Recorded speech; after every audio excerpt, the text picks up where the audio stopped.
ನಮಸ್ಕಾರ, ಆರ್ಯ ವಾರ್ತೆಗಳಿಗೆ ಸ್ವಾಗತ. ಮುಖ್ಯಾಂಶಗಳು: ಸಹಕಾರಿ ಸಪ್ತಾಹ ರಕ್ತದಾನ ಶಿಬಿರ. ವಾರ್ತೆಗಳ ವಿವರ. ಇತ್ತೀಚೆಗೆ ಕುಮಟಾದಲ್ಲಿ ಸಹಕಾರಿ ಸಪ್ತಾಹ ರಕ್ತದಾನ ಶಿಬಿರ ಆಯೋಜಿಸಲಾಗಿತ್ತು. ಕೇಂದ್ರ ಸಹಕಾರಿ ಸಚಿವಾಲಯವು ಸ್ಥಾಪನೆಯಾಗಿ 5 ವರ್ಷ ಪೂರ್ಣಗೊಳ್ಳುತ್ತಿದೆ. ಸಹಕಾರಿ ಇಲಾಖೆ, ರಾಜ್ಯ ಸಹಕಾರಿ ಮಹಾಮಂಡಲ ನಿಯಮಿತ ಬೆಂಗಳೂರು, ಜಿಲ್ಲಾ ಸಹಕಾರಿ ಯೂನಿಯನ್ ಕುಮಟಾ, ಉತ್ತರ ಕನ್ನಡ ಜಿಲ್ಲೆಯ ಎಲ್ಲ ಸಹಕಾರಿ ಸಂಘ, ಬ್ಯಾಂಕುಗಳು ಹಾಗೂ ಸೌಹಾರ್ದ ಸಹಕಾರಿ ಸಂಘಗಳ ಸಂಯುಕ್ತ ಆಶ್ರಯದಲ್ಲಿ ರಕ್ತದಾನ ಶಿಬಿರವನ್ನು 29/6/2026 ಸೋಮವಾರ ಬ್ಲಡ್ ಬ್ಯಾಂಕ್ ಸಭಾಂಗಣ ಕುಮಟಾದಲ್ಲಿ ಆಯೋಜಿಸಲಾಗಿತ್ತು.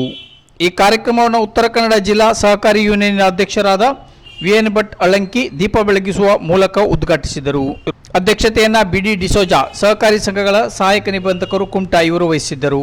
ಅತಿಥಿಗಳಾಗಿ ಜಿಲ್ಲಾ ಸಹಕಾರಿ ಯೂನಿಯನ್ ನಿರ್ದೇಶಕರಾದ ಗಣಪತಿ ಗೋಪಾಲ್ ಕೃಷ್ಣ ಹೆಗಡೆ, ಶ್ರೀಮತಿ ಸರಿತಾ ಬೇತಾಳ್ಕರ್, ಸಹಕಾರಿ ಅಭಿವೃದ್ಧಿ ಅಧಿಕಾರಿಗಳು ಹೊನ್ನಾವರ, ಶ್ರೀಮತಿ ಸುಮನಾ ನಾಯ್ಕ್, ಸಹಕಾರಿ ಅಭಿವೃದ್ಧಿ ಅಧಿಕಾರಿಗಳು ಭಟ್ಕಳ, ಶ್ರೀಮತಿ ಮಮತಾ ನಾಯ್ಕ್, ಸಹಕಾರಿ ಅಭಿವೃದ್ಧಿ ಅಧಿಕಾರಿಗಳು ಅಂಕೋಲಾ ಹಾಗೂ ವ್ಯವಸಾಯ ಸೇವಾ ಸಹಕಾರಿ ಸಂಘಗಳ ನೌಕರರ ಅಧ್ಯಕ್ಷರಾದ ಜನಾರ್ದನ್ ಪಟ್ಗಾರ್ ಉಪಸ್ಥಿತರಿದ್ದರು.